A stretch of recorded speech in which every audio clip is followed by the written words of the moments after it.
Okay, Carol, are you there? I am. Just when you said my name, for some odd reason, it just turned off. Okay, no worries.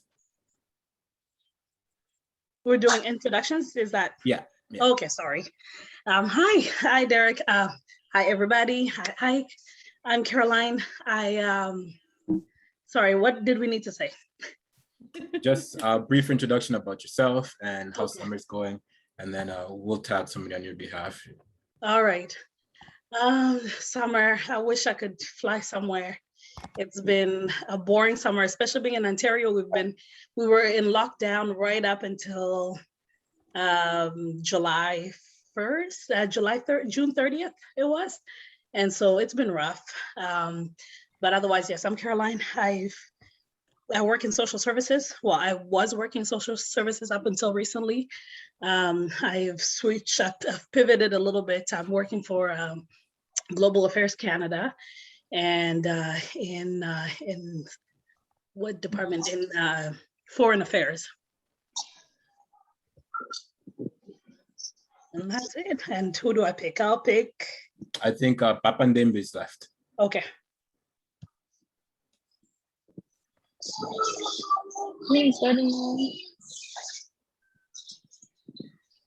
Papandembe, I think you are muted. Okay. How long is it going to take? How long is it going to take? Yeah. Now we can. I'll mute Benita, and then you can go ahead. Yeah. Okay. Yeah, I'm Dembe David, retired pastor. What should I say? I'm just at home doing many things. So.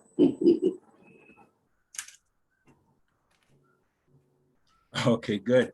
Did you hear me? Yeah, we could hear you. Okay. Yeah, thank you.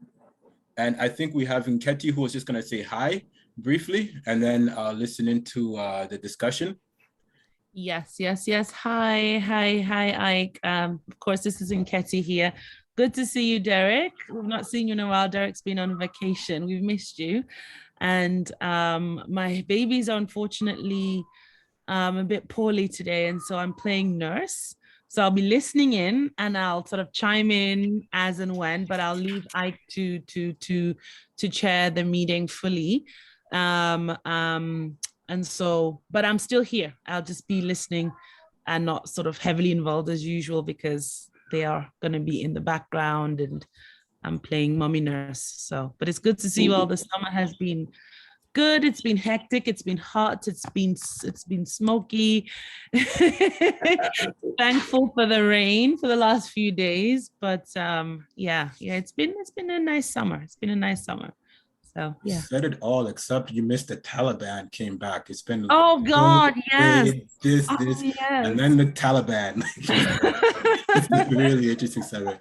Right? Yes. But anyways, I'm not sure if Ashley's there. Ashley, did you want to say a quick word, or is her hands full?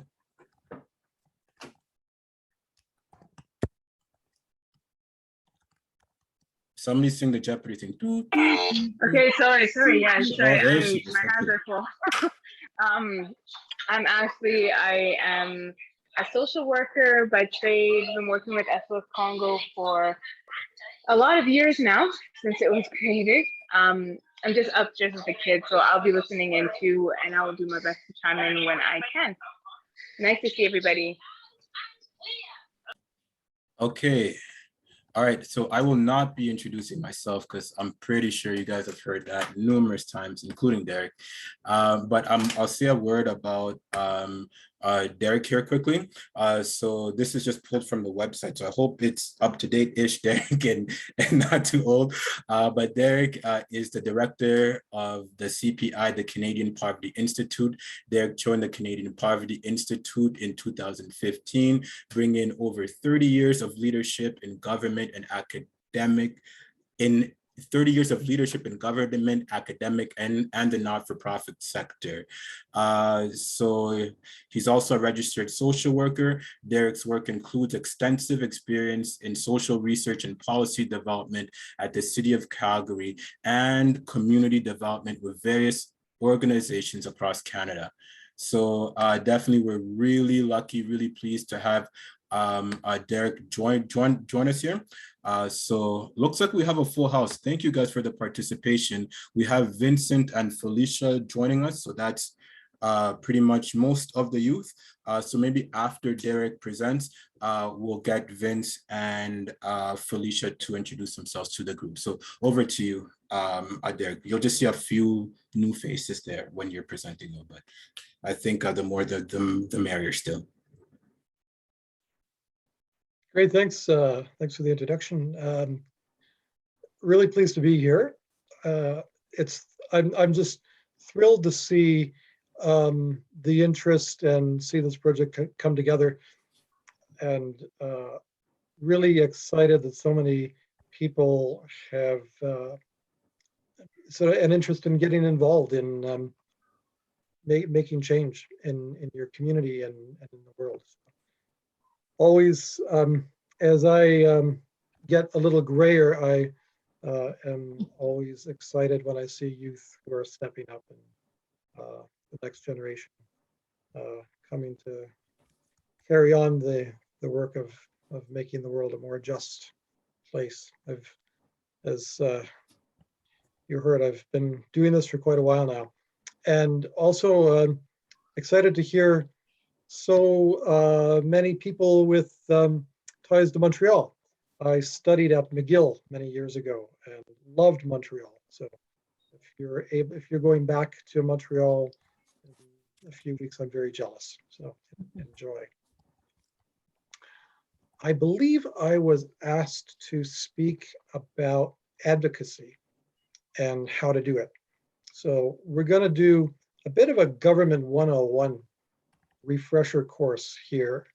If you all remember back to your social studies courses in high school, I presume this will harken back to those classes. So we're going to kind of go back there and then see how can we use what we know about government and the policy making process to actually get involved and use that to make change for things that we care about. So before I jump into that, want to make sure that's what y'all signed up for. And if not, I can wing it and we can do something else. But would like to know what is it you want to get out of a session tonight on advocacy?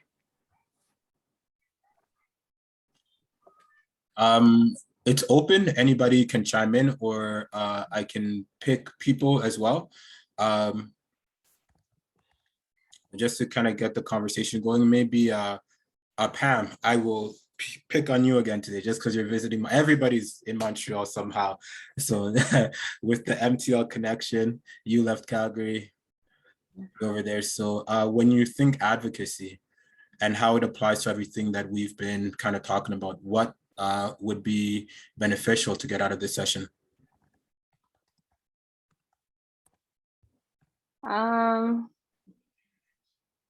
I guess like whatever tips you have on staying organized and staying on top of things. I think my biggest problem would be like being more vocal, or like whatever tips you have on confidence, because I know when you're speaking out about something, because not a lot of youth do it, it can scare you. So whatever tips you have on maintaining that confidence. Good. Let's get another answer. Jolie, how would you answer that question?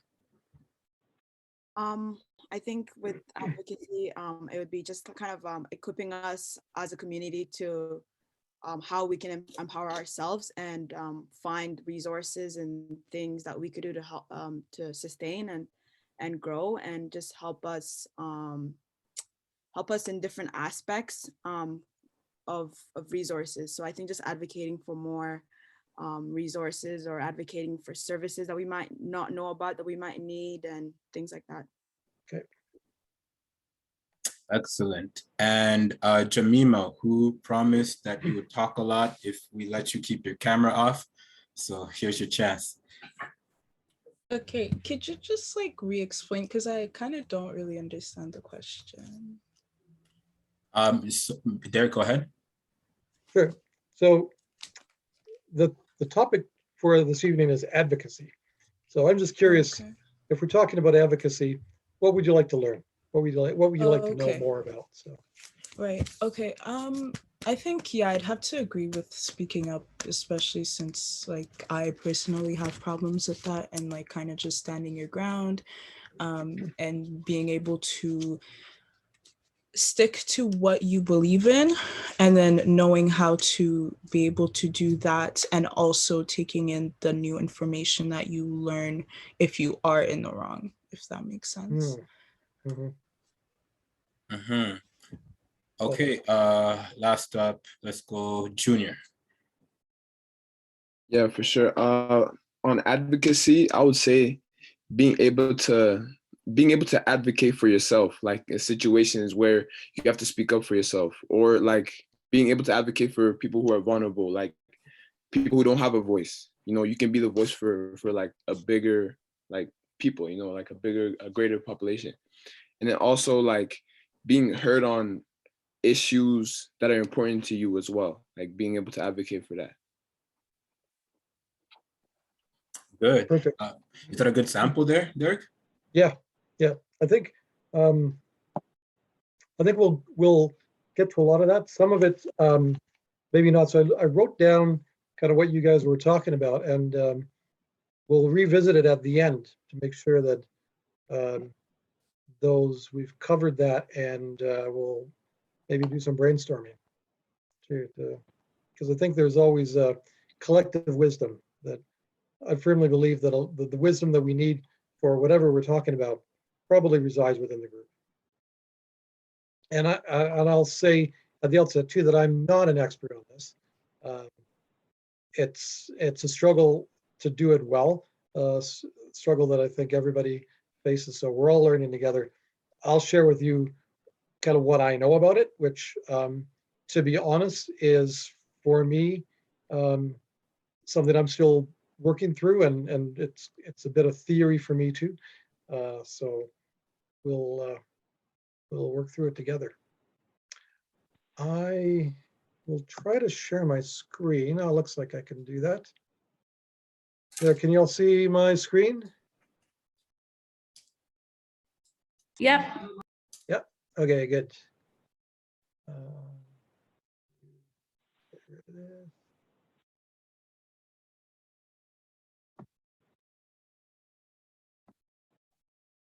There we go. So yeah, we're going to talk about advocacy, what it is and how do you do it. Now, when I'm in present mode here, I can't see everybody's face. So if you have a question or a comment, just chime in. And I also can't see the chat. So I'll be able to help monitor to that, and I'll chime in and let you know what's okay. happening. Sounds good. So if anybody has a question or comment, put it in the chat, or just chime in. And we'll just have a discussion as we go along. Not sure how long this will take. We'll just see how it goes. So when I say the word advocacy, I'm interested. What images come to mind for you? What do you think about when I say the word advocacy? What does that bring up for you? Hang on, please chime in because I can't see. Standing up for your own right or for another person's right, for standing up for what you believe in. Standing up for what you believe in, standing up for your rights or other people's. Yep. Pushing for change. Yep.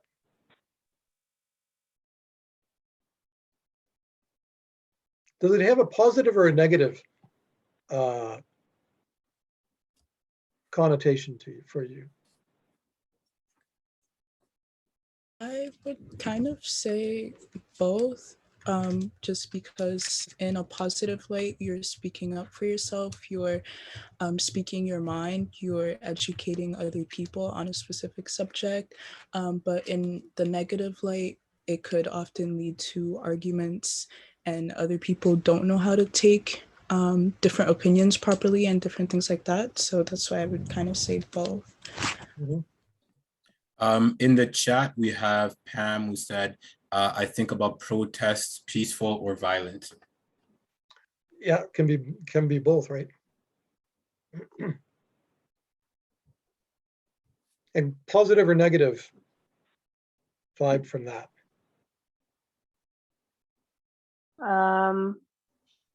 I'd have to go with both, Mhm. because sometimes you can be advocating for the wrong thing, and then sometimes you can be advocating for the right thing, but in the wrong way. So it's just different every time. Yeah. I think in the popular discourse, advocacy has sometimes had a negative connotation to it. And probably because a lot of people are scared of change. But if for those of us who are pressing for change, I think advocacy often has a positive ring. So there's a bit of a tension there. And as you pointed out, it kind of depends on what you're advocating for, right? So I'm curious, who's ever advocated for something and what was your experience doing it? I've had to advocate for some of the clients I work with who have disabilities, like they have mental health illnesses and developmental disabilities. And I had to advocate for them to be able to access some services that they wouldn't have otherwise been able to access, such as volunteering opportunities or employment. And so, yeah, I would say that's probably the closest experience I've had with advocacy. And how was it? It was uncomfortable, and you feel like you're you're trying to convince someone that this person deserves this position, and trying to get them to understand where you're coming from. Like, I mean, if the client is being rejected for something, even though they're qualified to do that volunteer position, and they just want to help their community and be an active member, and trying to get them to see the positive side of it instead of just the negative side, just because there's so many barriers, or like, oh, maybe it's like a risk hazard for it's like a hazard for the company, but the benefits of it as well, of what it could do for everyone as well, for the people living there. Were you successful?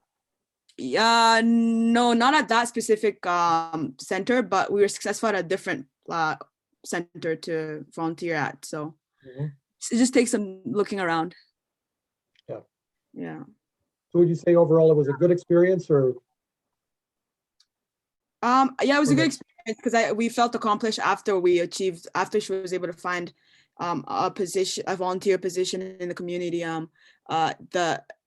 It felt really good to be able to do that for them and speak up for the right thing. I felt good about it as well, and they felt good that they were able to get the position.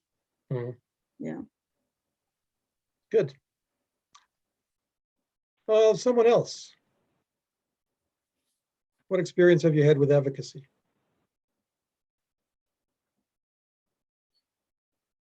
Raisa, do you want to share your experience? Yeah, I was about to mention it. So yeah, this summer, one of my cousins was like on her way to get deported, and she has been here for I think 2 years in Canada, and they have put her in a remand center without telling us, her family, without informing us. And we've tried everything to make sure that they don't deport her. We protested with her. We protested, like, our whole family, friends.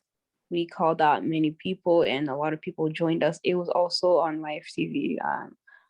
And well, she ended up getting deported, but we did our best. We did everything, and it didn't really work out. But we all contributed, either financially, either with many other ways. And so, yeah. Curious, what tactics did you use? Sorry. What tactics did you use? How did you actually go about advocating? Well, we were in contact with a lawyer that would help her with her situation. Mhm. We collaborated with an organization that is called BPU Calgary, Black People United, so that we wouldn't be alone. And our church assembled together. We even prayed for her, and we contributed financially. We attended her hearing when she went for her hearing in downtown. We attended and we protested for her. Mhm. So a range of different tactics. Yeah, sorry. We tried to call out for the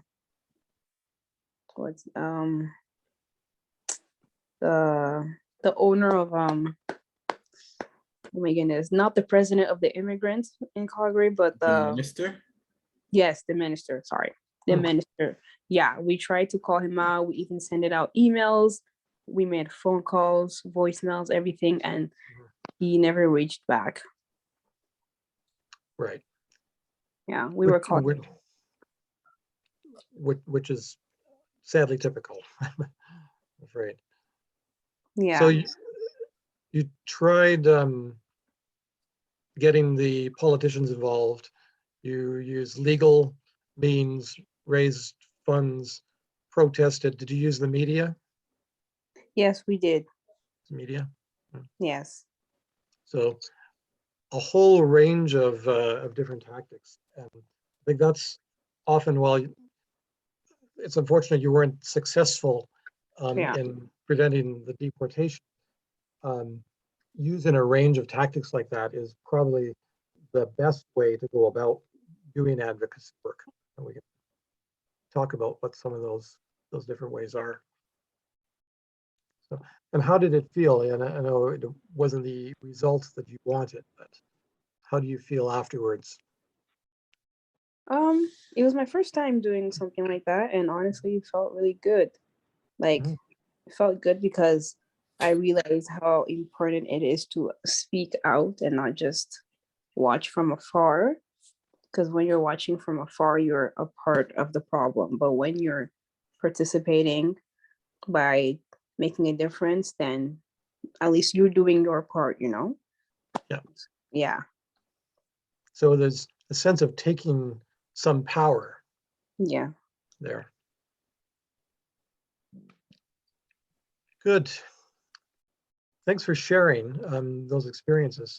And often in advocacy work, the result isn't what we hope for, but there's value in doing it. And the more you do it, I think the more empowered you feel and the better you become at it as well. And we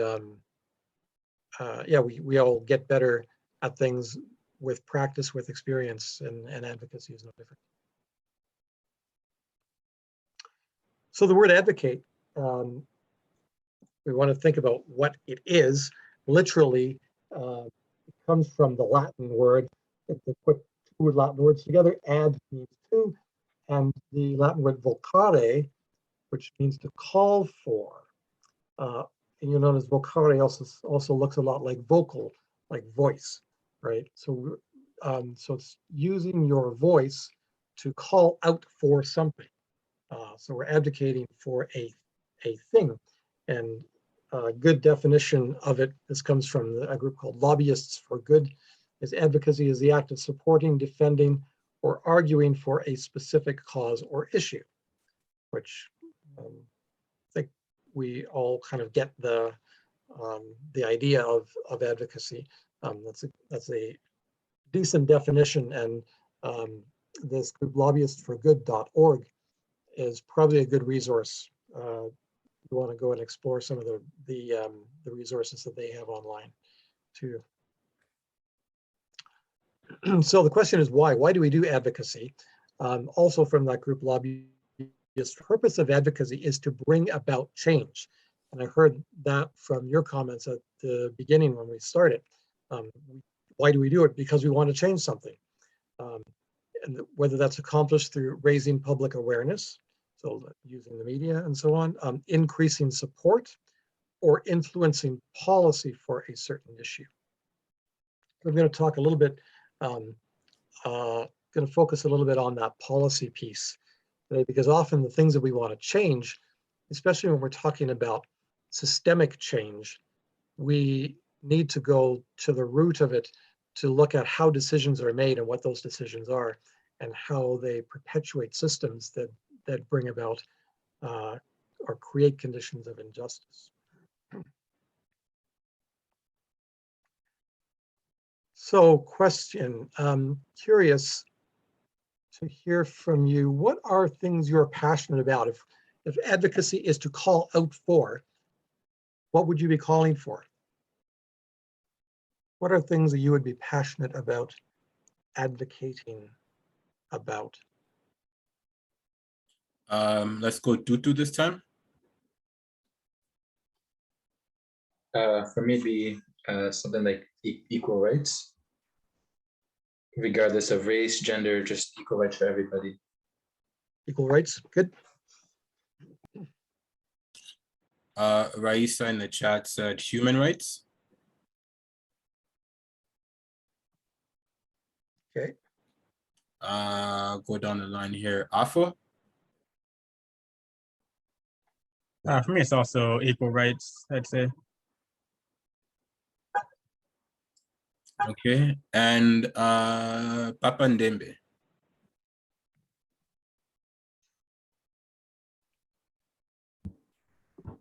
I see more of, I mean, the poverty, which is not necessary to see around, but it is because of some policies, we see people poor.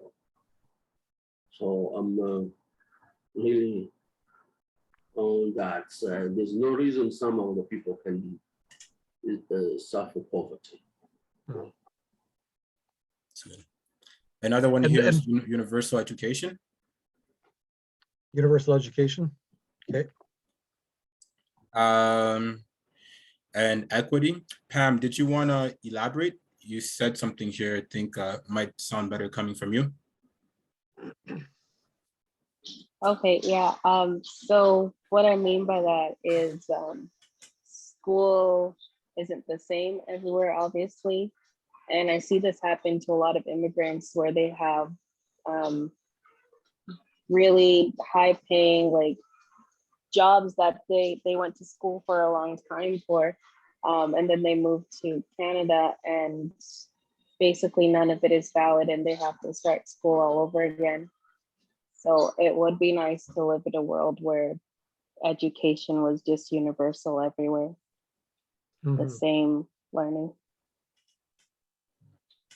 And Jolie, what did you mean by equity?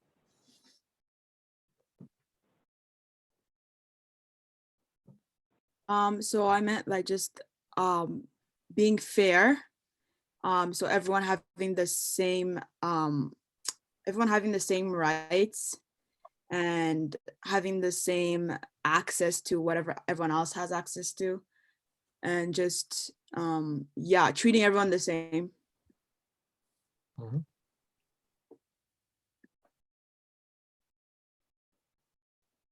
You're good. Any other answers?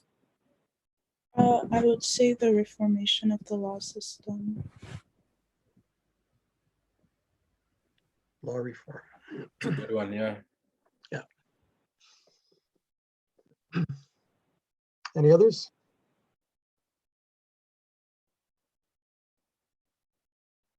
Okay. I would just, sorry.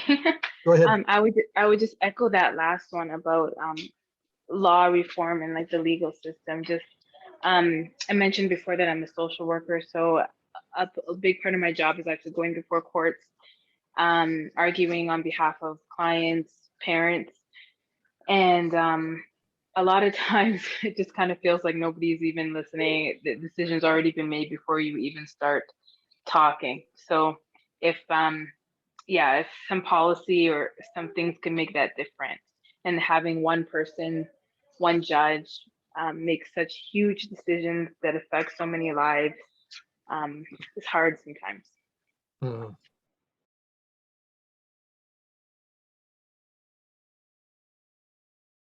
So it's interesting, we've got a range of different things. A lot of people said equal rights or human rights. And then we also got more specific around things like poverty, universal education, and law reform or legal reform. We're getting from the broader to the more specific. And of course, things like poverty, education, law reform, they're all subsumed in that bigger question of rights, right, and equity. And we could do a whole session on human rights, actually, which might be another interesting one to do. I don't really have time to get into that, but there is a whole rights tradition that we can draw on for advocacy work. Last question we didn't get to is, so we're talking about rights and specific things like poverty, universal education, law reform. As if we're calling for, we need to call to somebody. So who is it that you would be advocating to? Who is it that you would call to if you were doing advocacy work around these issues? The government. The government, okay.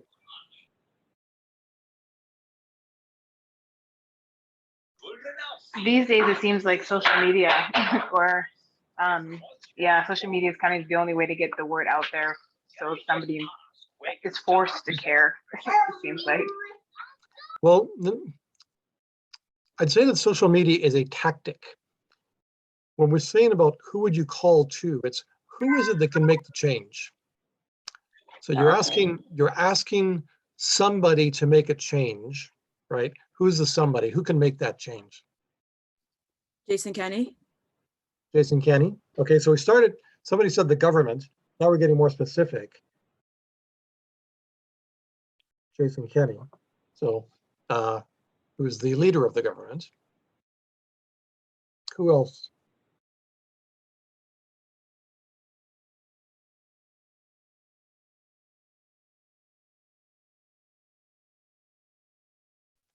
I would say in any worker within any department within the head of a department within the government that is responsible for that thing that you're advocating about. So if it's immigration, so maybe the head or the Department of Immigration. Mm-hmm.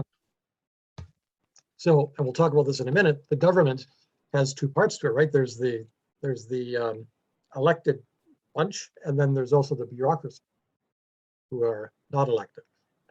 Oftentimes when we think about advocacy, we think about, well, we'll go to the government, forgetting about what you just mentioned, that there's great power in working with the bureaucracy as well and the administration.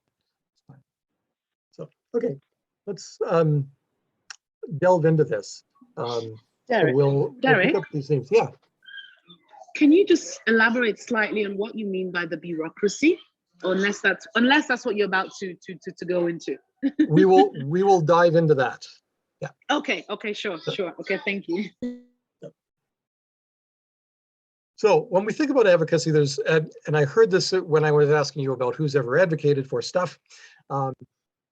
We can think about different types of advocacy. There's personal advocacy, where you're advocating on behalf of yourself.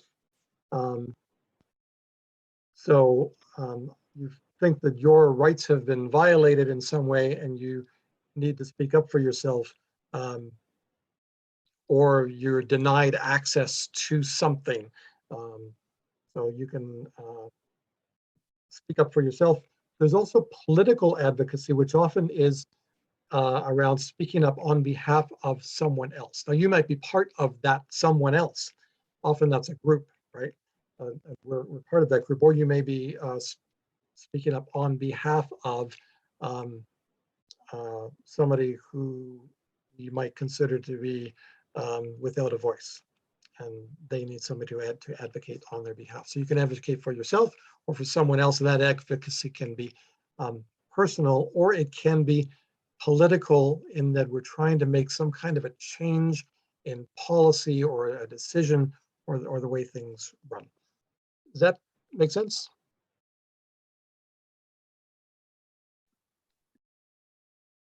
I'm hearing silence, so I'm assuming that makes sense. Yeah. Yes. Yeah. So when we're thinking about political advocacy, which is what I'm going to focus most on here, we often start with government, because that's often the group that makes the decisions that affect our lives. So let's think a little bit about government, starting with that's kind of a broad term, government. What does government do? What is government? And I'll say that I kind of get off on this because I mentioned I studied at McGill. I studied political science at McGill, so I kind of love governments and politics, which is probably why I focused on it.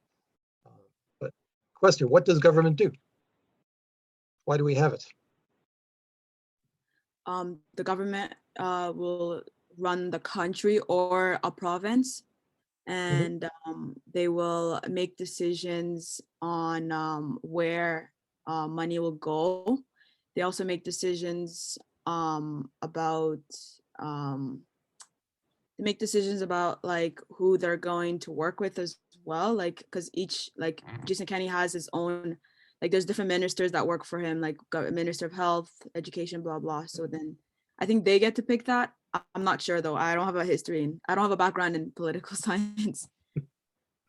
But well, not having a background in political science, you did pretty good, because that's exactly right. That's the main thing is what you started out with. What does government do? They make decisions, right?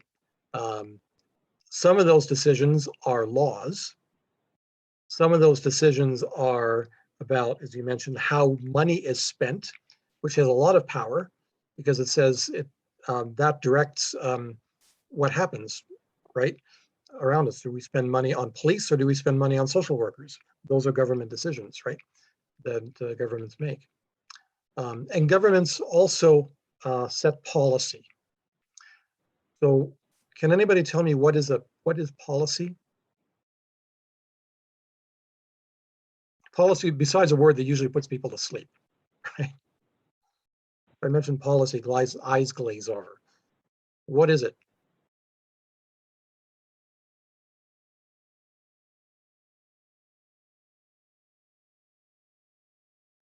I think about rules or principles that are set to keep everyone in order. Right. They're kind of the rules or principles that guide other decisions. Right. So we can't, oftentimes we can't, specify every single thing that might happen, but if you set a policy, it says, these are the principles that we'll use to make a decision about something, right? So the question then is, like I said, when I talk about policy, I like this stuff, so I get excited. Most people's eyes glaze over and say, well, what does that have to do with me? Why should I care? Why does it matter? Why does policy matter to us? In the chat, there was Jolie who said policy in regards to contract or agreement. And then Raisa added a limitation that we all have, kind of like a guiding rule or something, I think. Did you guys want to elaborate on that? Yeah, like a policy would matter because these are guidelines that will guide the decisions that we make, and they all have to like obviously have like a rationale for that reason. So yeah, so I think policies do matter because they dictate what happens next. Right, they dictate what happens next, and most importantly, to us. Yeah. Right. So even though it can be a little bit dry, and sometimes a little hard to dive into, often because of the language that's used in policy. It's oftentimes it's sort of inaccessible legalese, right? Sometimes it's hard to dive into, but it matters a lot because it affects the decisions that affect what happens to us. Right? So we need to care about it, and we need to be able to influence those decisions. So when we're talking about power, power really is that ability to influence the decisions that affect us. When we're disempowered, we don't, or at least we feel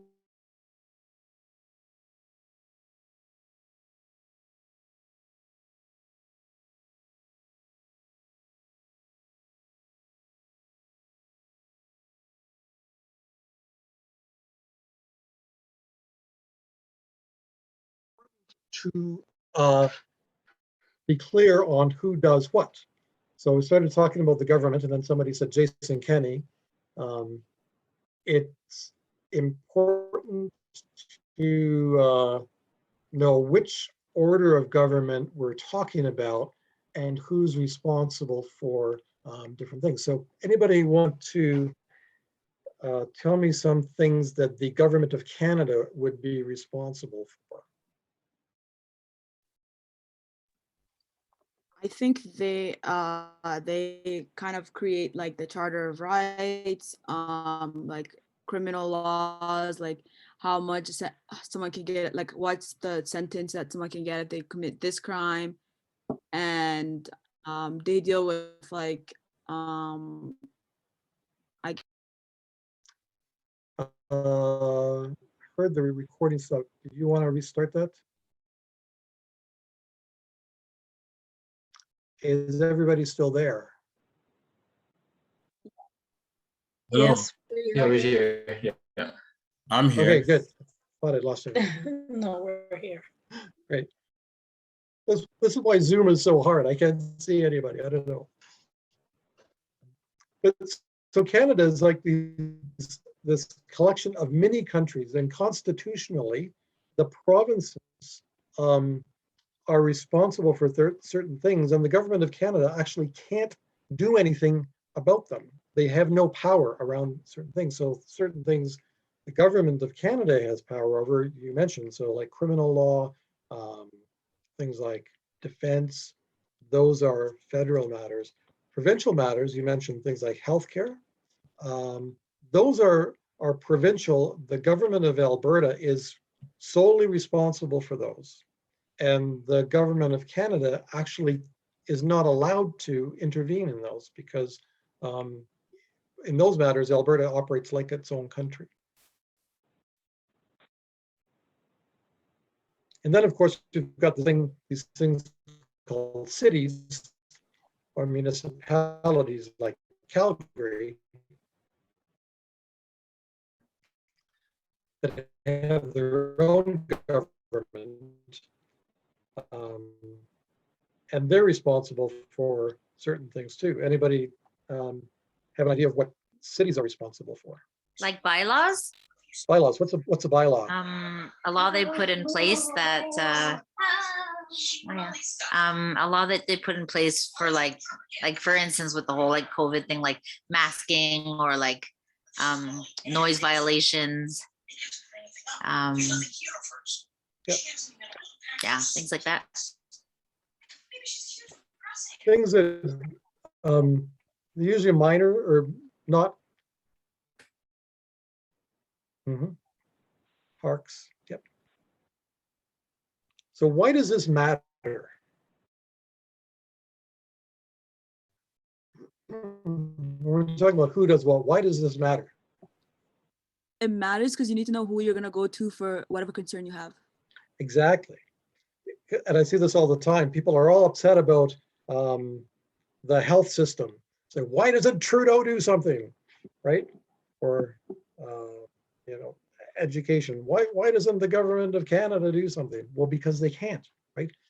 So if you're calling up your MP and saying, I want you to do something about the health system, you're calling the wrong guy, right? So we need to be clear on who does order of government. So Government of Canada looks after things like defense, criminal justice, you mentioned immigration, human rights, and national finance. The province, so Alberta, looks after things like health, education, transportation, natural resources, like oil and gas, right? They administer social assistance. They look after the environment. And they also have an obligation to ensure human rights as well. And then when we get to the city, Calgary looks after things like roads, they run the fire department, transit, look after parks, recreation, they do urban planning, they are responsible for the police force, and as was mentioned, they make bylaws. So these are the different responsibilities that different orders of government have. So again, the reason we want to know this is to make sure that if we've got an issue, if we're going to be advocating for something, remember I asked, who do we call to? We said government. We need to know in the call to, which government do we need to go to? Right. So if we're talking about things like education, that would be something that we want to talk to the province about. Or, but if we're talking about things like law reform, well, that's probably something we're going to be going to the Government of Canada about. Or in the case of advocating on behalf of that person who is going to be deported, that's an immigration issue. So again, and I hear that you called your MP, your member of parliament. So we've gone to the right order of government to see if they can do something for us, right? So who would you talk to if you had a concern about your school?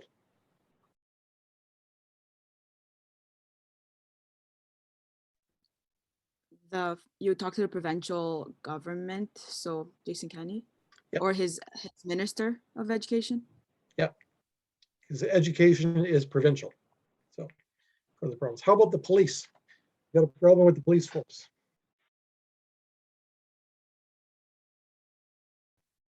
Who do you talk to?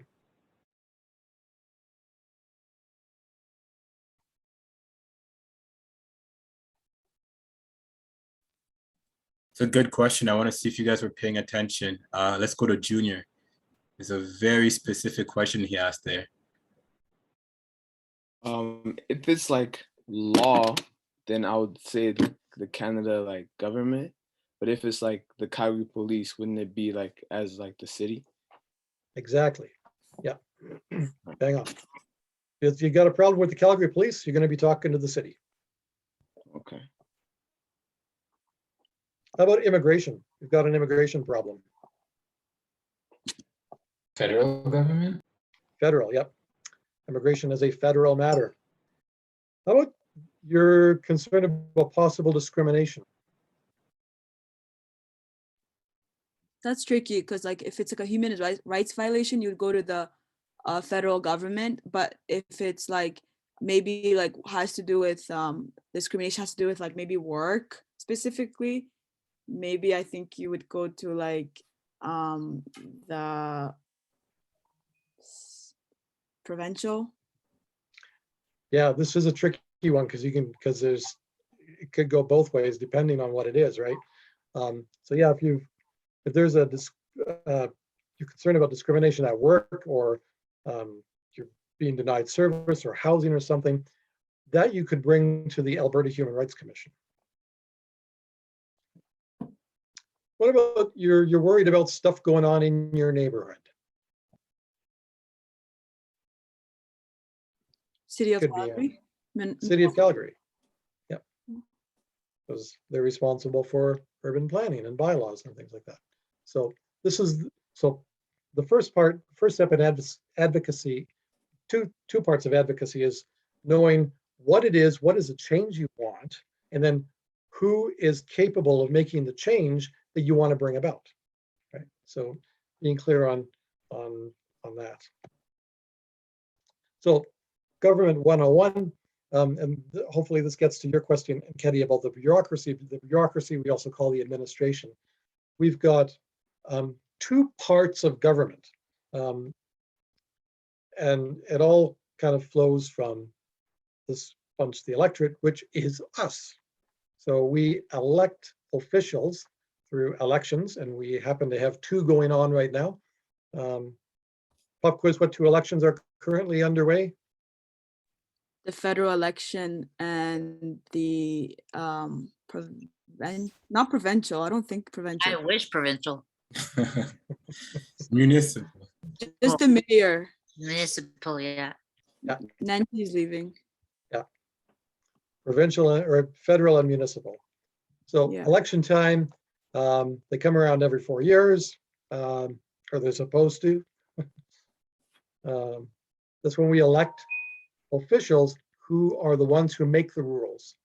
They make the policies, they make the laws, they make the rules. For Canada, we elect members of parliament, it's your MP. Provincially, we elect MLAs, which is the member of the Legislative Assembly. And for the city, we elect city councilors. So current municipal election, we are going to be voting on who will be the mayor and who will be our city councilors. So the elected officials are the ones who make the decisions. Now they can't do that all by themselves. So they hire a whole bunch of people who are not elected to do the work, right? That's called the administration, or commonly we call it the bureaucracy. So these are unelected civil servants that are paid to carry out the work that the government is responsible for. So they do two things. One, they provide advice to the government, because you don't need any special education or anything to be a member of parliament or an MLA or a city councilor. All you have to do is be elected. So chances are these people are not the experts on any of the things that they're making decisions about. So they need to get advice from people who are experts. So that's where they turn to the administration, to the bureaucrats, and they do the work to provide these guys with the advice on what is the best decision. Now, these guys ultimately make the decision, but it's the responsibility of these folks to give the best unbiased advice to the officials who then make the decision. A good example that we see playing out right now is we've got medical officer of health, Dina Hinshaw, who we hear about all the time. She's a doctor.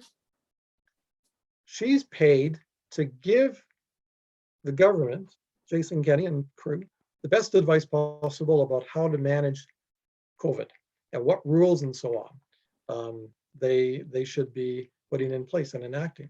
She doesn't have the power to make those rules. She just provides them with the best advice from her expertise as a doctor as to what these guys should be doing. Then they make the decision. And then once they've made the decision, they punt it back over here and these guys carry it out. And they're responsible for implementing whatever decision is made. So in the case of, let's say, the city,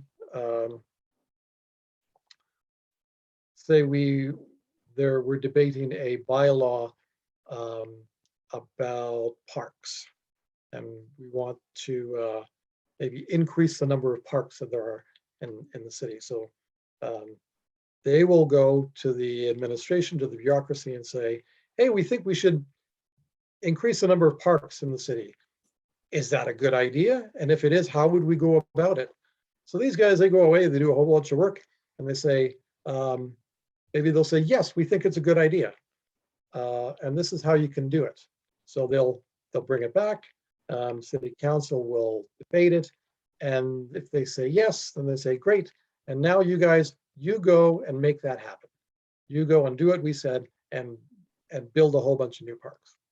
So that's in a nutshell how government works. It's a really simplified version of it, but that's essentially it.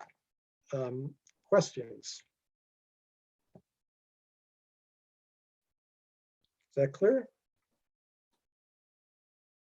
Yeah. So even if the administration gives their advice or their thoughts on what should be done, the final decision is up to the elected officials, right? So if they want to do what they want to do, it's up to them to decide what they want, and they can carry out whatever, or tell them to carry out whatever it is, even if it goes against what was advised. Exactly.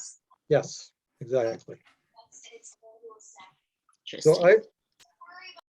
I worked for the city for many, many years, and I was one of these guys. And city council would come to us and say, somebody's got a good idea, or somebody's got an idea. We'd like you to go and research it, come back and tell us what you think. Give us your best advice. And we'd go away and we'd do a lot of research. We do some of the projects we worked on, we do like a year, 2 years of work. And we'd come back and we'd say, okay, we've considered it. We've talked to a bunch of people. We've done our research. We think you should do this. Goes back to the city council, they vote no. And all that work is gone. Because you did 2 years of research, but for whatever reason, because, maybe a bunch of constituents phoned the councillor, emailed the councillor, said, we hate that idea. Enough people did that. And the councillor said, well, despite all of your good advice and all your work, we think it's a terrible idea, so we're not going to do it. And then it's dead. Or they might do the exact opposite of what you said. We said, we think you should do this. And they go, no, we think you should do this, which is the opposite of what we recommended. Now you go carry it out. And that's what you're responsible for doing. Because in a democracy, decisions always need to be made by those who are elected. Right. Derek, I was also going to say that this is not just for at the provincial, this is both provincial and federal. That's how also federal government works. All levels of government, exactly. It works the same way. There's slightly different processes, but it works the same way at the city, at the province, and at the federal level. The federal level, you've got a few more hoops to jump through, but essentially it's the same process. So policies and decisions are made then by somebody has an idea. That idea needs to be brought to the decision makers. If we're talking about the city, it's council. If we're talking about the province, it's the legislature. Or if we're talking about the federal government, it's parliament. You got an idea, you bring it to the decision makers. In this case, let's say it's city council. And what they will usually do is they will punt it to a committee. So there's a whole bunch of committees. I think at the city, there's about 8 different committees made up of members of council. So there's 14 members of council. There's maybe 6 people on a committee, 6 or 8 people on a committee that are tasked with dealing with certain things. The committee that often deals with things related to social issues is a committee called the Committee on Community and Protective Services. And they're the ones who kind of look at these ideas a little bit more closely. And so you've got an idea, council agrees, it goes to committee, and committee says, yes, we think this idea is good and we should explore it more. They will then send it to administration and say, you guys go figure it out, come back with your recommendation. They come back maybe a year later, say, here's a recommendation. Committee says yes or no. And then they bring that decision to council, and council then says yes or no, we agree with the committee or not. If council says yes, then it goes over here to the administrators, who are then tasked with carrying it out. So why does this matter, this process? It's kind of interesting. It's a flow chart, kind of explains how our decisions are made, but who cares? Well, the reason we care is because if we're thinking about advocacy, each of these boxes represents an opportunity for you to get involved and to have input on those decisions. So, first way, you can, if you've got a bright idea, you can take it to, let's stay with city government, but it could be provincial or federal, but for this purpose, we'll say it's city council. You can take that idea and you can bring it to a council member. And if the council member thinks you've got a good idea, they can bring it to city council. So a good example of that is one of the policy projects I worked on when I worked for the city was an ethical purchasing policy, which essentially said that the city should not be contracting services from unethical suppliers. Right. Now, where did that idea come from? That idea didn't come from council. That idea came from the Oxfam, Grass. We think Calgary should do it. Agreed to bring that to council to say we would like council to support this. And lo and behold, that bunch of folks, the Labor Council, Oxfam, I think of the Arusha Center, a number of other organizations, they had talked to enough city councilors and got them to agree that it was a good idea. The council said, yes, we think we should explore it. I see Raisa has, not Raisa, Jolie has her hand up. Jolie, did you have something to share? Yeah, I actually just had a question. So you mentioned that the council will kind of like whatever idea you have will get sent to the committee. So is the council supposed to be like an MLA here in Calgary, or how does that, who is the council anyways? Who is our council? Okay, so going back here, in this case, we're talking about the city of Calgary. So city of Calgary is government is comprised of the mayor and 14 council members who we elect. So we're having an election in October to elect our city council. Right, so city council makes the decisions about city stuff, right? If we were talking about a provincial idea, then it wouldn't be council. We would be bringing it to the legislature, right? Yeah. So the 16 councils that we have here in the city, are they by region? Like if you're in northeast of Calgary, or like that's what I'm guessing, like northwest. So there's each like a council. So there's one city council, and it's made up of. So the city is divided into wards. Oh yeah, wards. Right. So you will have. So what part of the city are you in? I'm in the northeast of Calgary. You're in the northeast, so that's probably Ward 5. So Ward 5, there will be a councillor who represents Ward 5. So in October, we have the chance to elect who will be, you have a chance to elect who will be the council member who speaks on behalf of Ward 5 at City Council, right? Yeah. Does that make sense? Yeah, that makes sense. Thank you. When we're talking about the provincial government, the city is divided up into something called ridings, which is kind of this thing. You will have a representative who we elect that represents your riding in the legislature. Or in the federal election, we also have, the city's also divided into ridings, and you have the chance to elect who will represent your riding, that's your part of the city, in decisions in Ottawa. Does that make sense to everyone?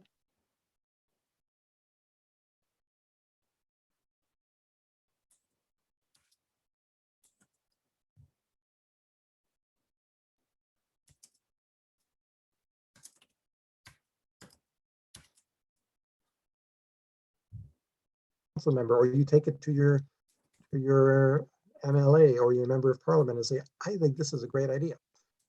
And if that council member or that MLA says, yes, I think that's a good idea, they might bring it to council. If they do, then another way to get involved is you start talking to all the council members to get support for your idea, and hopefully you get your friends, and you got a lot of people who also think your idea is good, and you get them to call members of council or write to them or meet with them, all say this is a good idea, so that they will support it. And then it goes to committee. This is that a small group of council that considers these ideas. You can actually go there and speak. Everybody, and I will show you a little bit, depending on how much time we have, an example of this in action. But everybody is allowed to speak at committee. You have 5 minutes, and they have to let you speak. And sometimes if enough people come, these committee meetings will drag on for hours and hours because everybody wants to speak, and they have to give you your 5 minutes. So you can speak at committee. If enough people speak at committee and the committee says, yes, your idea is good, and then they say, okay, we're going to send it over to you bureaucrats. We want you to research this and give us back your ideas. Now, and somebody was mentioning this earlier, you can go and talk to the people in the bureaucracy. So maybe it's the head of the department. Oftentimes, these guys are actually looking for ideas because sometimes they don't think they're the experts. I know when I worked in city government, I did that all the time. Like, I need to know what people think so that I can make the best decision. So oftentimes there's an opportunity for us to talk to administration and give them ideas about what they should be telling committee. And then it goes back to committee, and they're going to vote on it again to say yes or no. Again, you can show up and you can speak. You can get people to call or write or email council members, and then if they like that idea, then it goes to council. And again, you want to call, email, show up, protest, do whatever you need to make sure the council votes yes or no. If you think, they're considering a terrible idea, which you think is awful and you don't want them to do it, then you phone them and email them and show up and tell them, no, don't vote for them. So all of these, so this is basically the process of decision making. And you have the opportunity to get involved at every level, at every step in that process. So here is an example. I think many of you recognize that young woman there, our own Dr. Rita Yambila,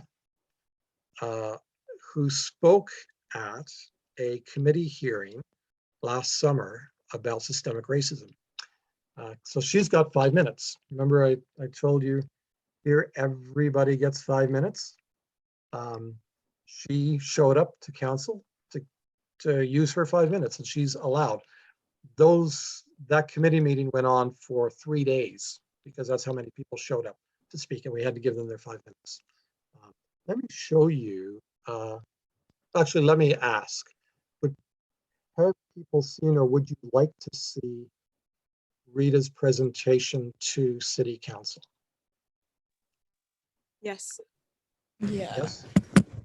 Is everybody saying yes? Yes. Okay. I didn't hear. Yes. Okay. Let's take a look at it.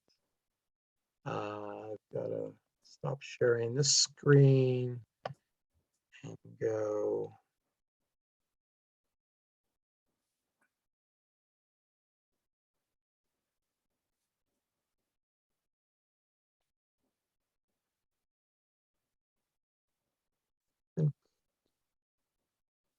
This is where I need to go. Yes. So Can everybody see that then? Yep. Yes. Yep. See, Rita?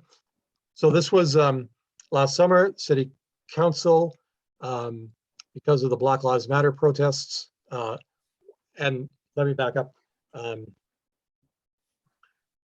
When we're talking about getting City Council to do something, there was enough pressure from the public because of the protests in the street, but also because of people calling, talking to the City Council saying, you need to do something, you need to address systemic racism.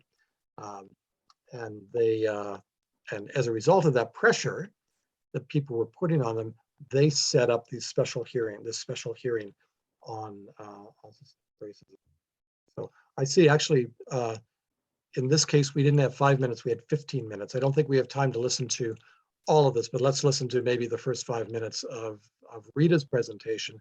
That Before she you go on, Derek, I'm not trying to hide, but it came on through the chat, but this is actually where Rita and I met. So I also spoke at this session here. And so after Rita's presentation, so all the funding, even for the anti-racism program that we're doing, all of that kind of stemmed from this change here. So it is kind of significant to what we're doing right now. So there is that connection there. So yeah, real change happens. Yeah, it's a good example. And actually, and Ketty spoke at the hearing as well. Oh, and Ketty, you too, eh? I need to see your presentation, Ketty. You need to send that to us. Yeah, unfortunately, I don't have to find it. I did. Sorry, Karen, Derek. Yeah, I don't think I have a copy of yours, Ketty. No, I think it was on the CPI website at one point, I think. Yeah, because mine was remote because I couldn't go in. And right. So I didn't even know we had the option to go in. So I did mine over the phone. So, but I'll find it and send it to you, Ike. Sounds good. Looking forward to that. So yeah, this is a good example of how change happens, because again, we had the protests, we had the Black Lives Matter protests in the summer, and people putting pressure on council, so they set up these hearings. As a result of the hearings and what they heard, council then set up a fund, and they allocated some money, said, we are looking for innovative ideas for how to tackle systemic racism. And it's that fund that is funding the project that allows us to meet here right now. So, and that again was council working with the administration to make that decision and then to implement that that program that provided the funds for projects like this. So yeah, so let's listen to said maybe about 5 minutes of Rita speaking. We can't listen to her whole talk because we don't have time tonight, but I can send the link too, and then maybe we can get yours as well, and Ketty. Sure.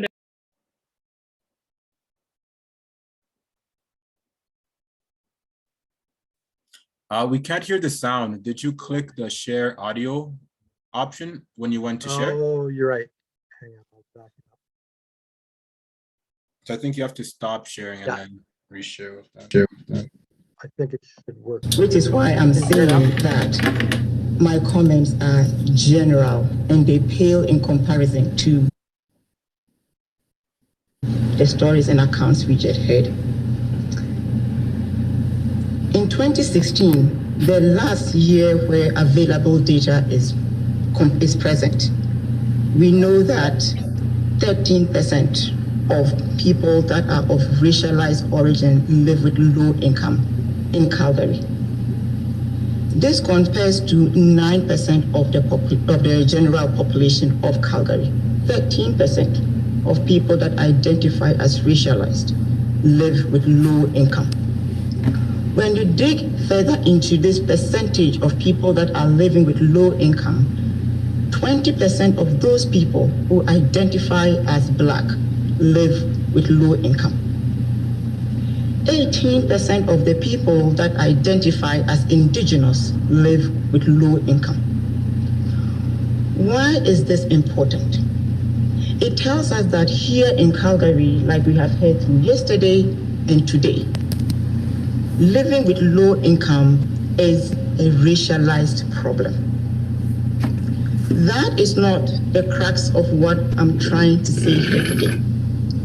What I'm trying to say here is that when people are living with low income, but when you compare their backgrounds to the larger population, and you realize that these people who are racialized, are immigrants, have got higher levels of education, higher levels of qualification compared to the larger population, and yet are living with low income, that presents a problem. And that cuts to the core of what my comments are going to be.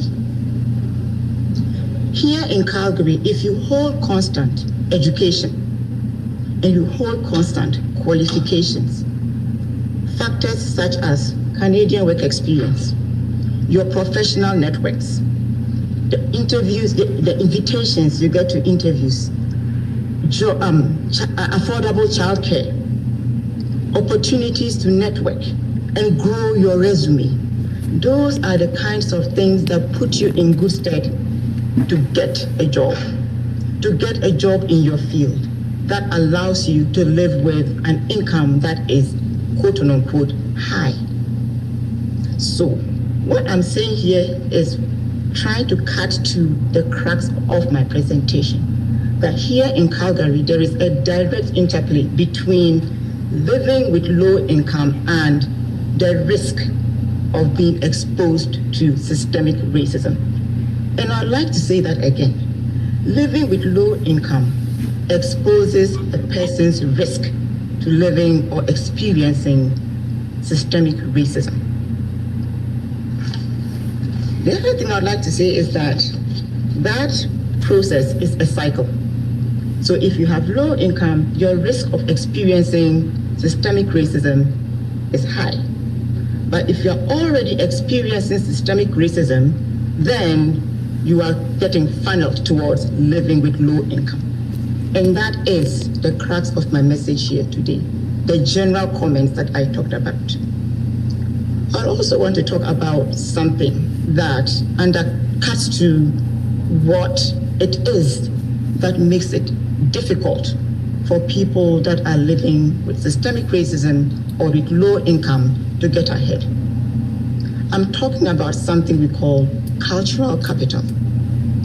When you have cultural capital, those are the things that allow you to feel entitled to go out there and advocate for yourself.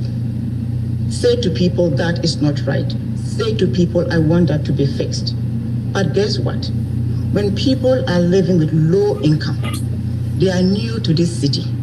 They don't have that confidence to stand up and say, what is happening is wrong.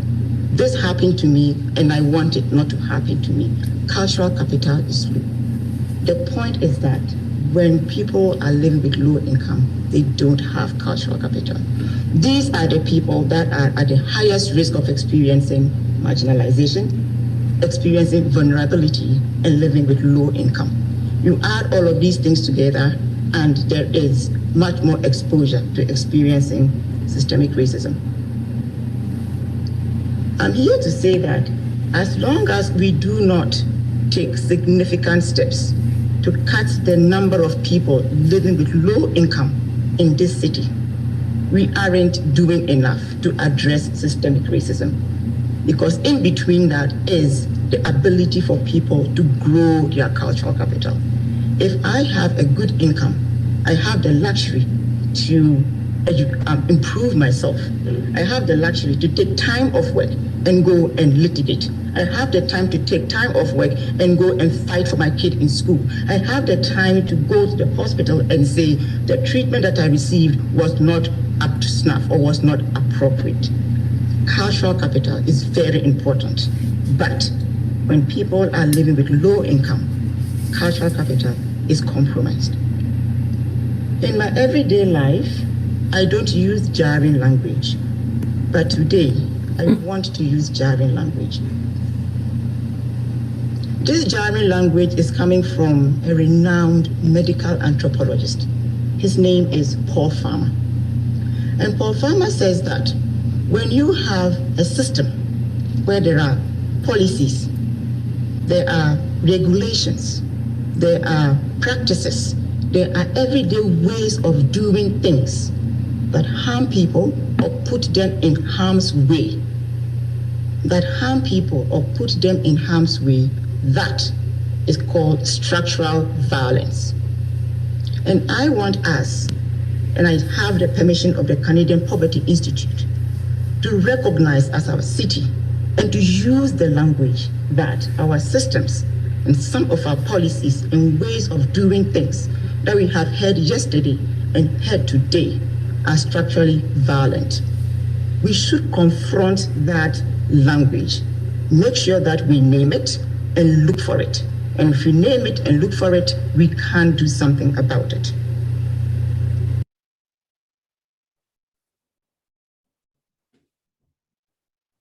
Is it okay if I stop there? That was so powerful, man. Have you guys seen that before? Really? I thought I sent that to the group before, but wow. Yeah, Rita's always on point. Sorry, Derek, go ahead. No, I wish we could play the whole thing, or just I'm aware of time, but I think let's send the link out. I encourage everyone to watch it. Rita's such an eloquent speaker, and you'll notice. I mean, watch it. Take some points too about how she speaks and how she was able to make the points that she did. Part of it is doing good research, right? Just having your facts there, but it's also drawing on your own personal experiences as well to make the case she made. The point here too is that Rita wasn't, I guess, she wasn't asked. City Council didn't go and ask her to come, nor Ketty or anybody who spoke. They took the opportunity because City Council said, we're holding this hearing. Anybody who wants to speak can come and speak. And they did. So you don't need to wait to be asked. You can just go and you can speak. I think you did have to put your name on a list, but everybody had the opportunity to do that, and she took it, and Ketty took it, and a lot of people did, and came and spoke. And she made her point eloquently. So there again, the opportunity to speak at committee, intervening, getting involved in the process. And this is an example of where she did that. Council made a decision, which was to set up this new program, this fund, and then got support, which meant that we could have this program. So other ways of getting involved. So one way is we just have a quick question here from Jemima. Jemima raised her hand. Yep, go ahead. So I just want to ask, you mentioned that, you get your time to, you get your time to speak, and then they'll make a decision, and they can start something from what you've spoken out about. I just wanted to know, do they include you in those programs, or do they give you any type of recognition after setting those programs? And are you involved, or do you have a say in how it goes and things like that? So not necessarily.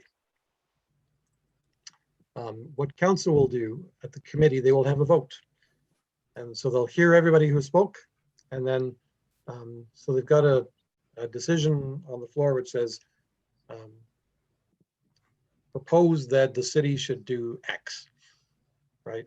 And then they vote yes or no, and it's majority. So if there's 7 people on the committee and 6 vote in favor, then it happens. And then they say, okay, You bureaucrats, you go research it, figure it out, come back with your recommendation about what we should do. And this is the point where you can get involved. And if you've been vocal, you've had constructive ideas, oftentimes these guys here, the bureaucrats, they'll reach out to you and they will ask you for your ideas. Or you can volunteer, right? You can find out who that is. You'll probably know if you've been at committee and you've been speaking, you'll know who from the bureaucracy is in charge of this. Go up and talk to them. Say, hey, I'd like to be involved. I'd like to help you out. And they'll probably say, yes, please. All right. Yeah, that makes sense. Thank you. So how do we get involved in the process? Well, this is one way. You actually get involved in the decision-making process as ideas, policies, decisions are being made. This happens all the time.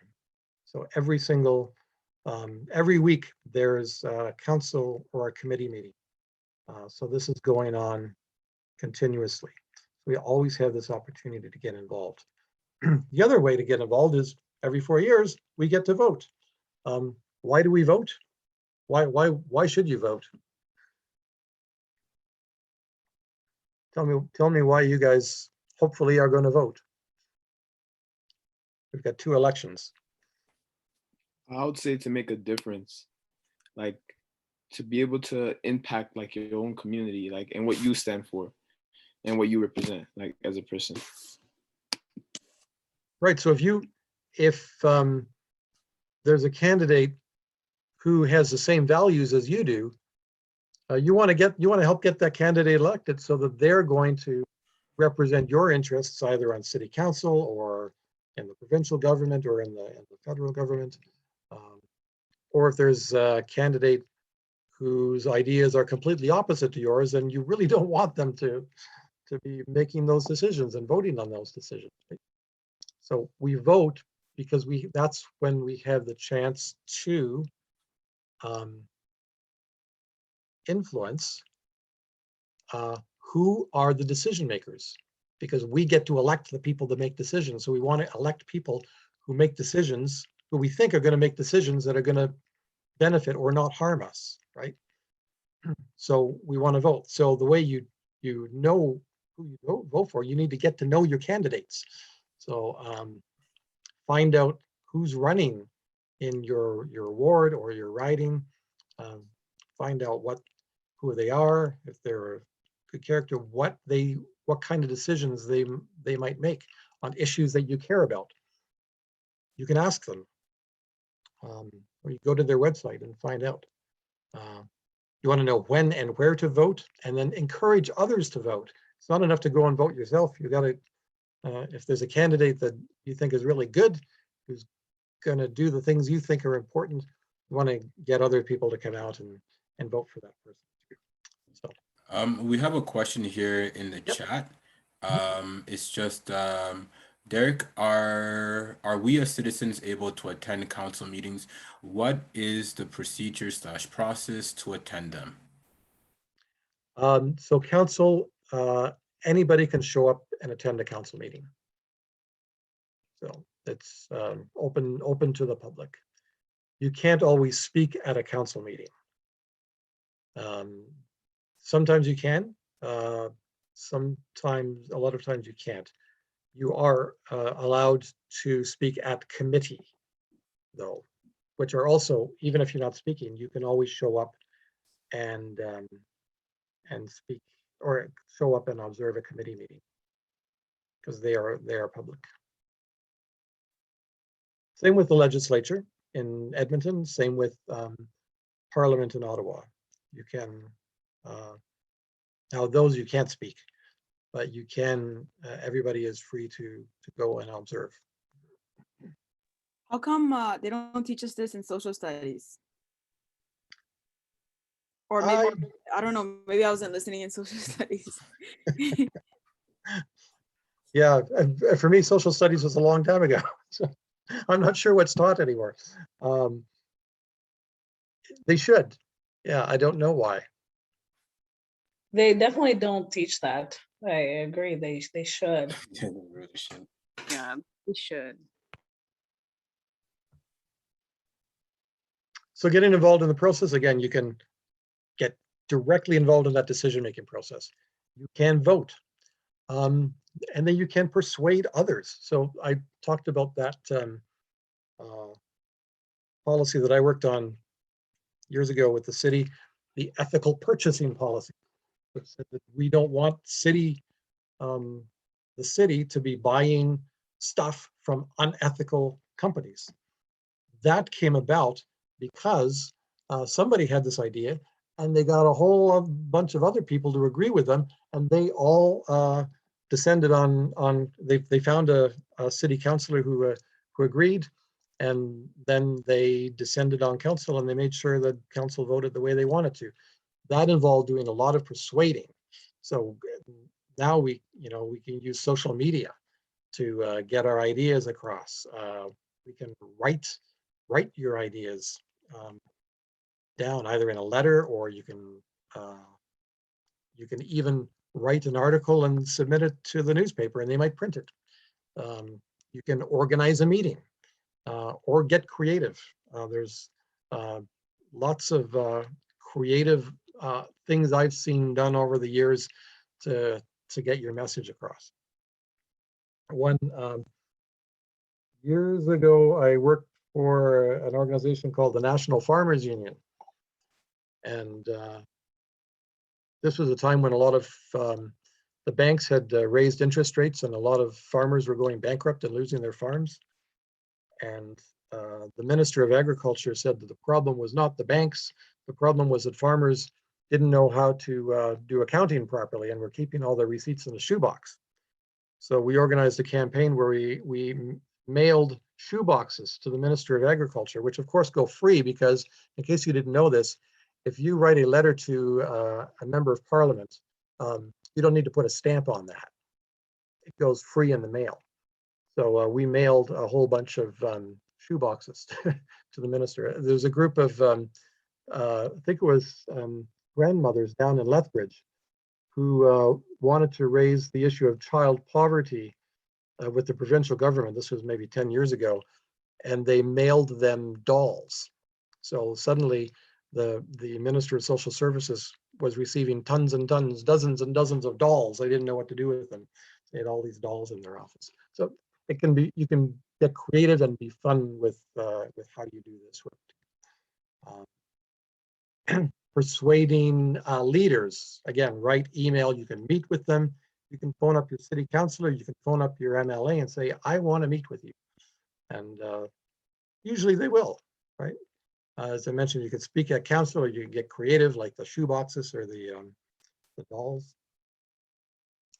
Another thing, we are running out of time, so I'm going to go through this quickly.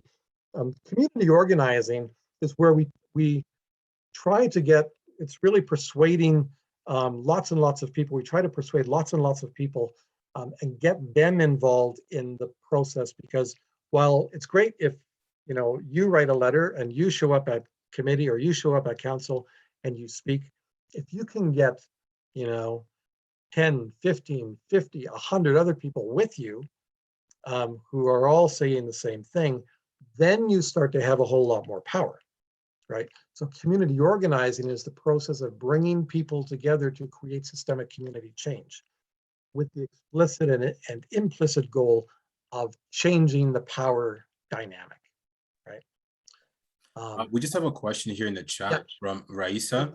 It's how do you know who your MLA is? Just go on the government website. So if you go to the government of Alberta, which is I'm not sure what the actual website is, but there will be a list of all the MLAs in Alberta, where I think there's a map there, so you can find where you live, and you can find your MLA online. Same with your MP, same with your city councillor. Okay. Thanks. So community organizing, why do we organize? Get people together to address an issue, to change a decision, to hold authorities accountable, because they said they're going to do something and they didn't do it, right? Or just to gain power. There's an organization in Calgary called the Calgary Alliance for the Common Good. They've been doing this. I'll show you another quick video. This one's much shorter.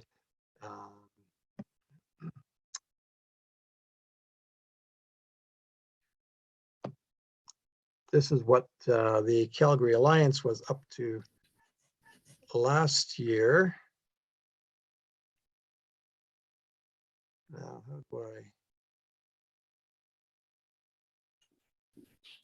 I exit full screen? There we go.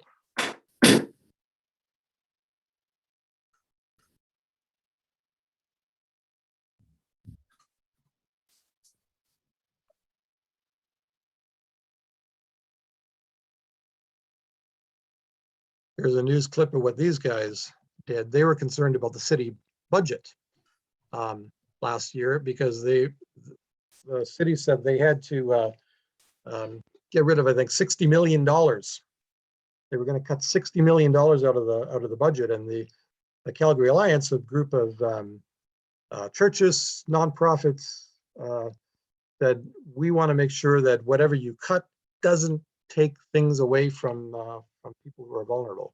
So here's the. Would you believe a few simple changes in your diet can drastically reduce your joint pain and arthritis? If you're suffering from joint pain, they crowded into council chambers, hundreds, all wearing green scarves, all hoping to have their voices heard. Councillors voted on it, ultimately giving a pass to their plea. Shame!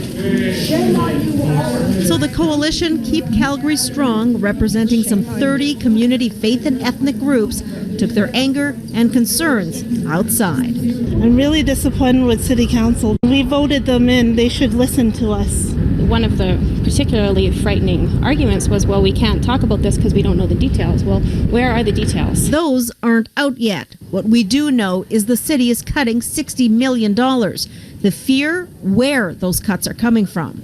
We know that they're making about a $9 million cut to transit, and as we understand it, that includes $2.4 million in cuts to specialized transit. No decisions right now. Councillors say nothing has been decided yet, except for the fact the cuts are necessary. I think Calgarians have long stated to us that it's time to cut back on some of our operational spending, and that's what we intend to do. City Council is grappling with a very, very tough decision, and frankly has not done a good job.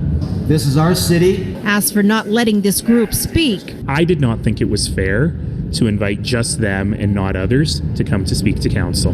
The group says it will get its message across. It started a petition to present to council Tuesday, and one way or another, it will be heard. Well, they're not going anywhere, are they? No. Tomasio da Silva, Global News.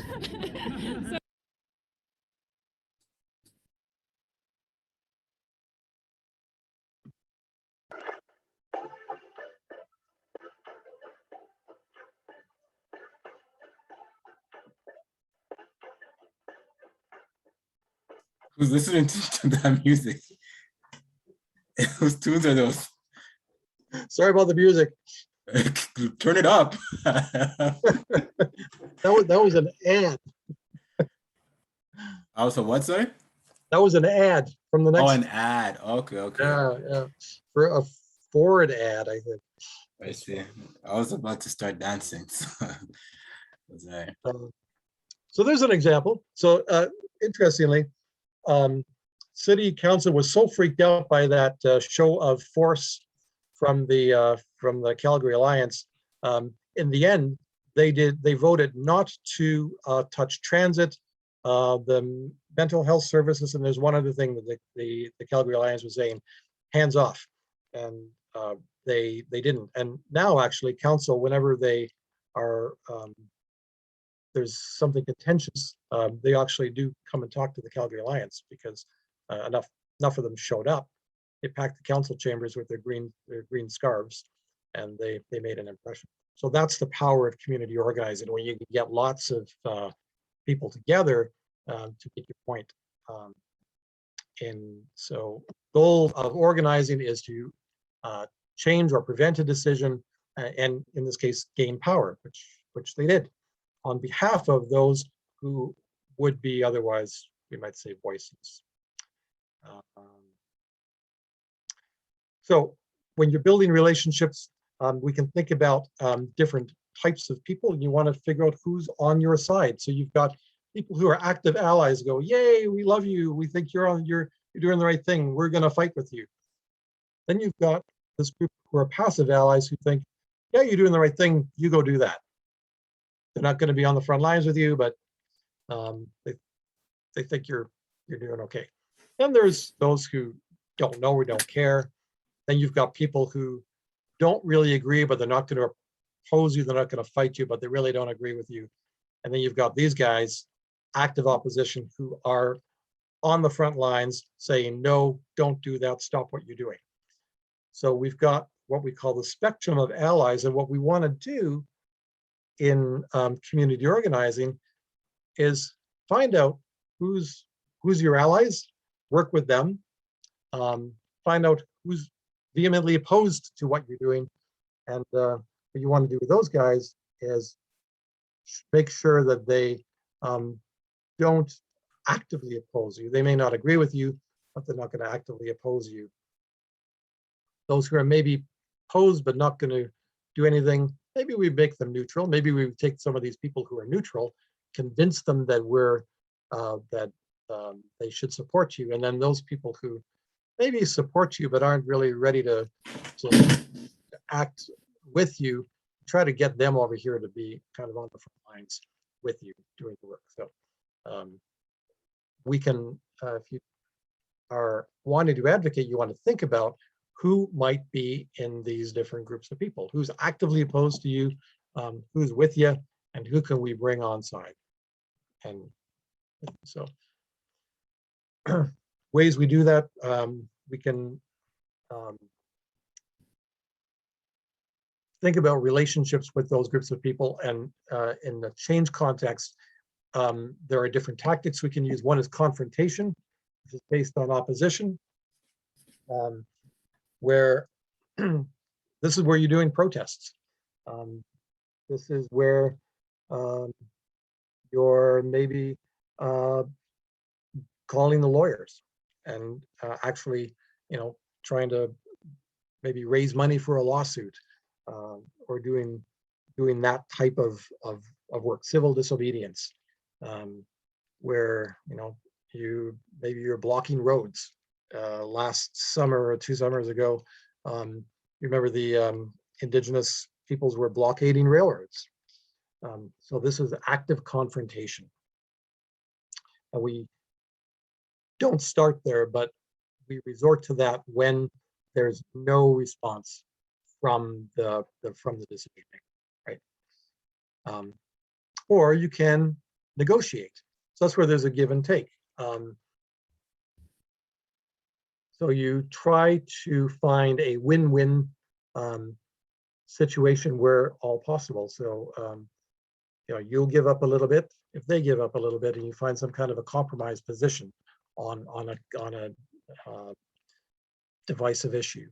Sometimes you can do what's called co-optation, where you get somebody from the other side and you bring them into your group, and if you start to be in relationship with them, and you bring them into the fold, sometimes they might come around.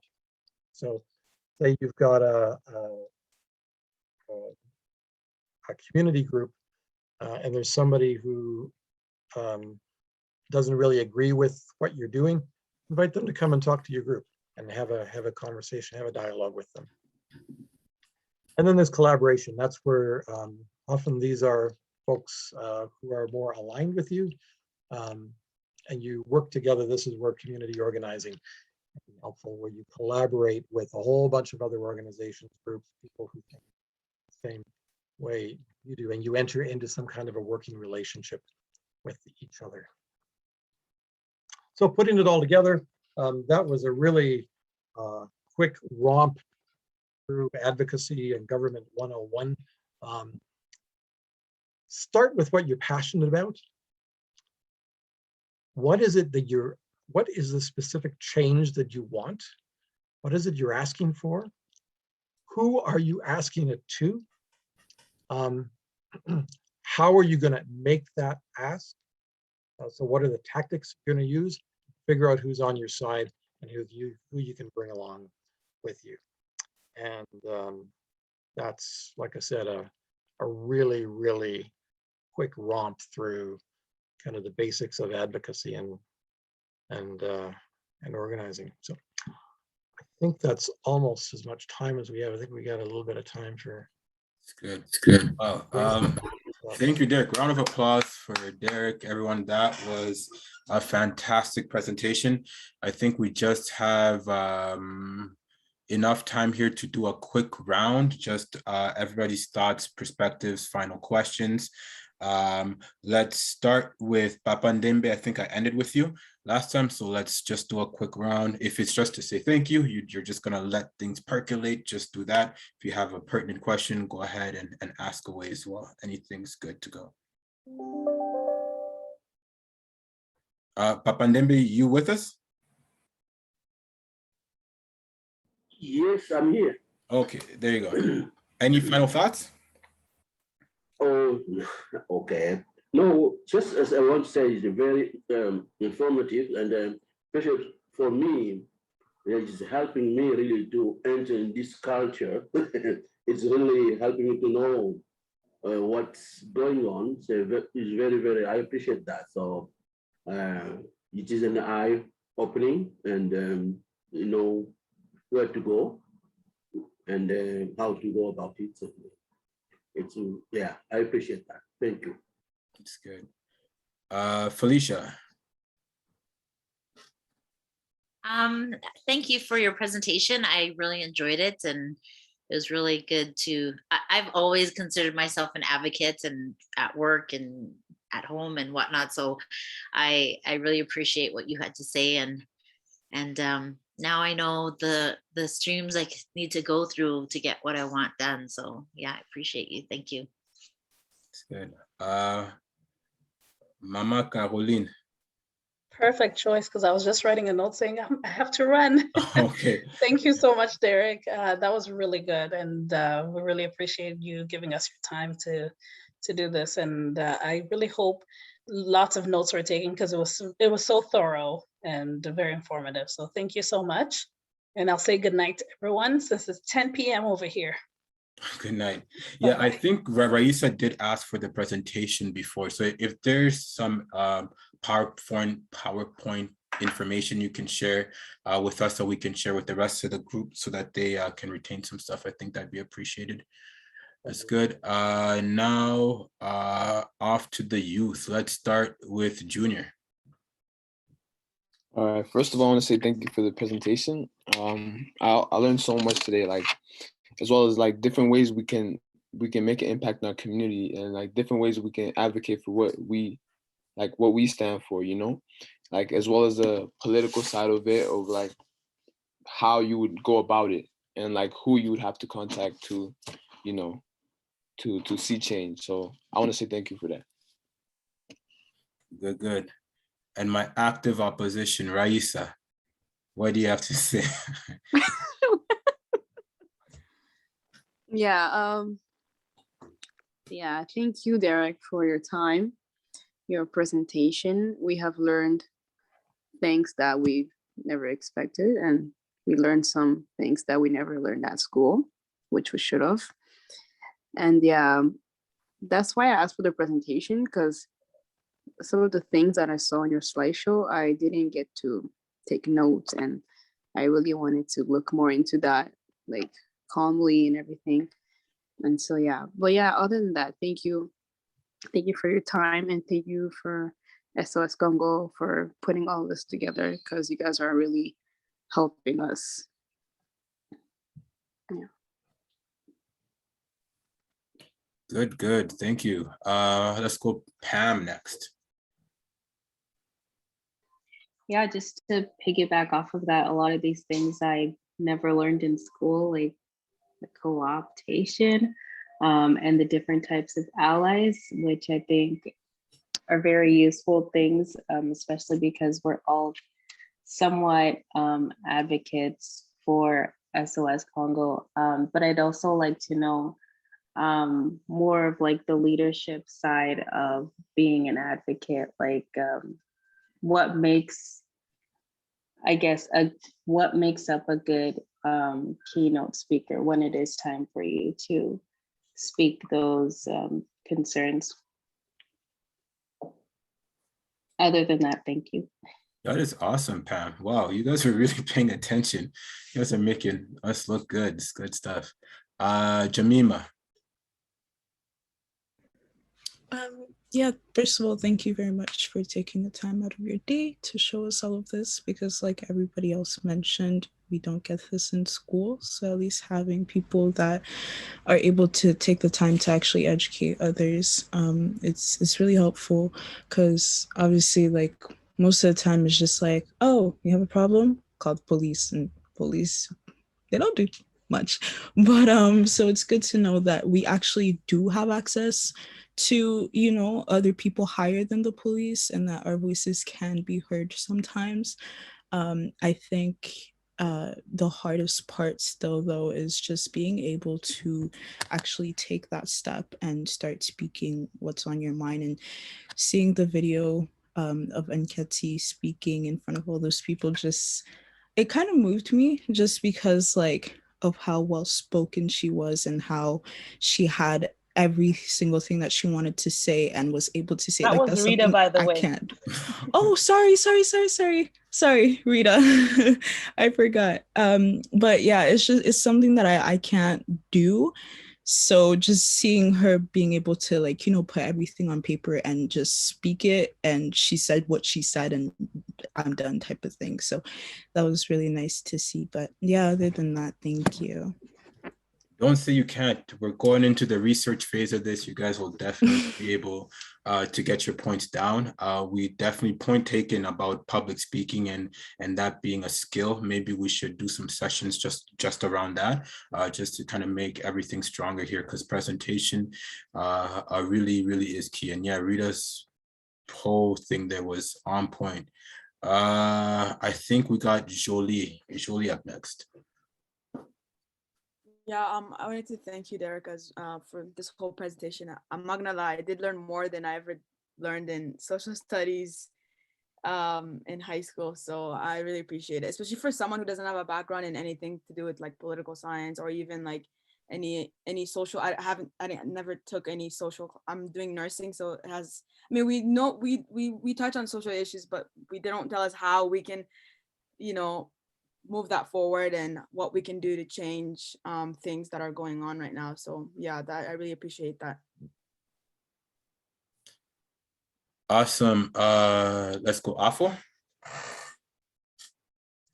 Yeah, I just want to say thank you just for taking the time for this, because like everyone is echoing what everyone's saying, is that these topics are not ones that we learn about in schools. So like, even for me, like learning about how advocacy works, because in my mind, it always see it as a protest and stuff like that. And you never really get to like understand what goes into it and what makes it effective, not effective, understanding like all the branch of government and who you have to go to in order to be as effective as possible. Things like I've never learned, and like it's not a thing I was actually particularly strong in school even. But it's really nice to like get that being able to understand better how everything works.